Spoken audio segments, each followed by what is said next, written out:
Hi, thanks for tuning in. It's the last program of the week, the 15th of November. Tomorrow, our live program with Max from 9 till 10. Max is from B Care Insurance, and you've already sent quite a few questions through. Sure, we'll have plenty more during the program. That's Max from B Care, our guest on the live program tomorrow. Now, the reason it looks a bit maybe stark this morning is it's still the middle of the night here.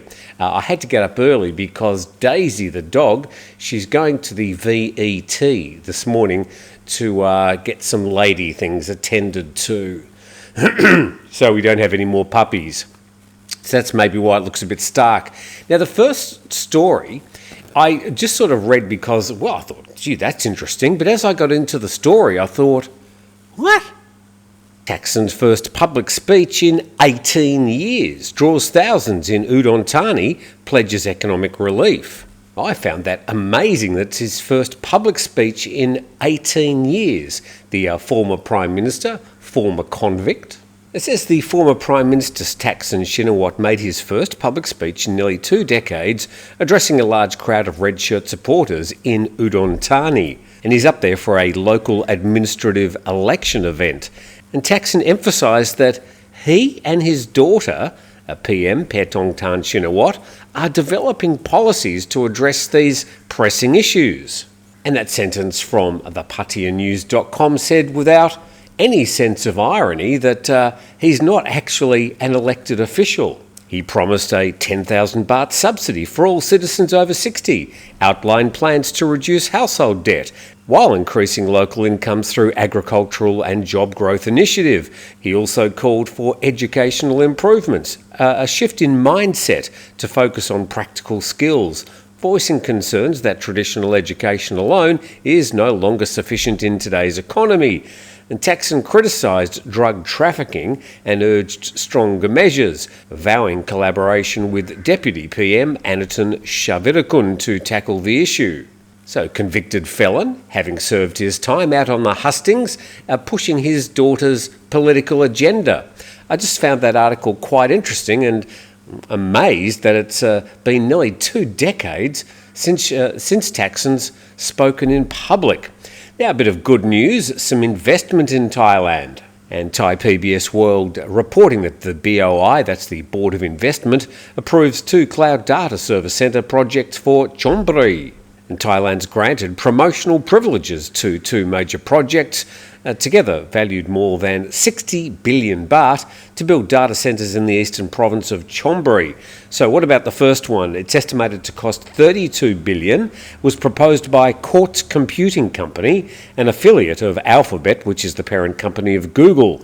And it will be Google's 5th cloud service centre in Asia. And the other one is proposed by Digital and Service Affiliate of China's GDS Holdings, which has been providing such services in China and Southeast Asia. These are just great big buildings full of computers and hard drives, and they're basically providing the cloud computing services, and they also provide a lot of the backup for things like AI that just chew up so much data. They also use a lot of electricity. And the story goes on to say, I'm not sure whether this just refers to digital services or other, that 47 projects have been proposed by investors from the US, Australia, China, Hong Kong, Singapore, India, Japan and Thailand, and have applied for promotional privileges with a combined proposed investment of 173 billion baht. As we head off to Pattaya, and it seems there's been a lot of activity around the beach. There's this boardwalk. It seems to be a bit of a den of iniquity, according to the media anyway, with some of the stories over the past week. Seems you can get just about anything you like along the boardwalk. Interested for those people who have visited Pattaya recently, or you live there, tell us a bit more about this boardwalk, because it does seem to be very colourful indeed. And back to the PattayaNews.com, reporting Pattaya beach vendors defy authorities, try to sell alcohol and kratom despite police patrols. And in the early hours of November 14, Pattaya Beach continues to draw large nightly gatherings of young people, both Thai and foreign, who relax, listen to music and enjoy alcoholic beverages and kratom drinks along the shore until dawn. But Pattaya News reporters note that inventive vendors have adapted, selling items like rented chairs, cannabis, alcohol and pre-mixed kratom drinks on beachside pathways. And these items are carefully hidden to avoid police detection. According to the reporters, after authorities complete their patrols, vendors resume open sales, catering to both local and foreign visitors in a manner that skirts legal restriction. Reporters observed that despite regular efforts by police to clear the vendors, they often return once authorities leave, creating traffic bottlenecks and continuing to challenge local law enforcement. Plus a few Uzbek prostitutes. And the story notes that kratom and cannabis were decriminalised in Thailand in 2022, but require a proper licence and registration and other requirements to sell. So it looks like some of the more colourful aspects of Pattaya life are spilling out of the sois onto the boardwalk and the beaches, as the report says, until dawn. So please tell us if you've been up there, what it is actually like along that boardwalk. It sounds a bit seedy, but I imagine it's probably not quite as bad as they make out.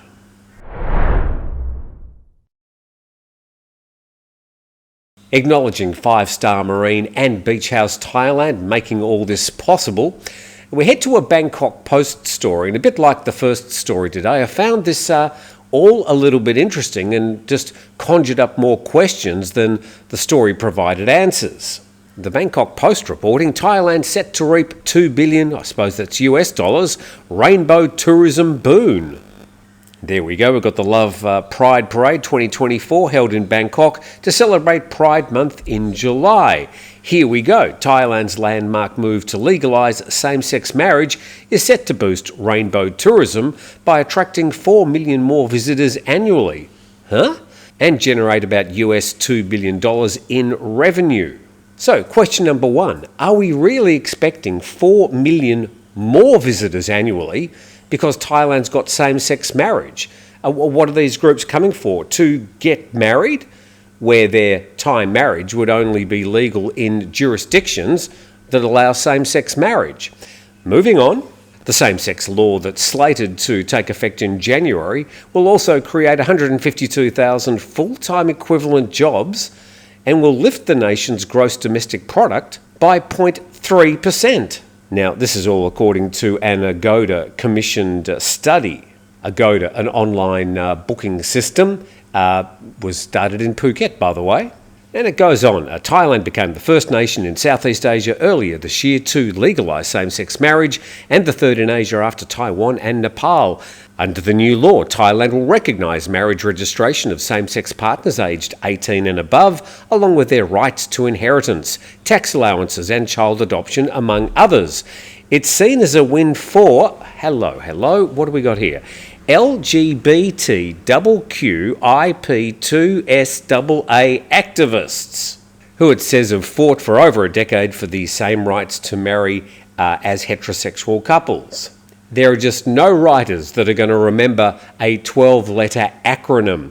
And whoever's organising all these different groups, they need to get together and come up with a collective noun for all these various groups and anybody else that wants to add a letter in the future. This is just absurd. And the story goes on. Thailand's in a prime position to capture a large slice of the global tourism market, which accounts for 10% of tourists globally and is valued at over US $200 billion annually. And that's fantastic. Thailand's always had quite a share of the pink dollar. If we can get a little bit more, then that's good too. Many Thai cities could also become prominent destinations for weddings, boosting the nation's wedding industry and related sectors such as hospitality and catering. Here we go. LGBTQIP2SAA is an acronym for lesbian, gay, bisexual, transgender, queer, questioning, intersex, pansexual, two-spirit, androgynous and asexual. I don't think there's anybody left. I'm sorry, just from a journalistic point of view, from a writer's point of view, I find that just completely absurd. Hopefully you're a bit more up to date with things happening around Thailand. Thanks for dropping in. We've got Max from B Care Insurance as a guest on tomorrow's program. He'll be standing right here, or we might go down to the cafe. Haven't decided on that yet, but we look forward to seeing you tomorrow at 9 a.m. for a live program, and have a great weekend.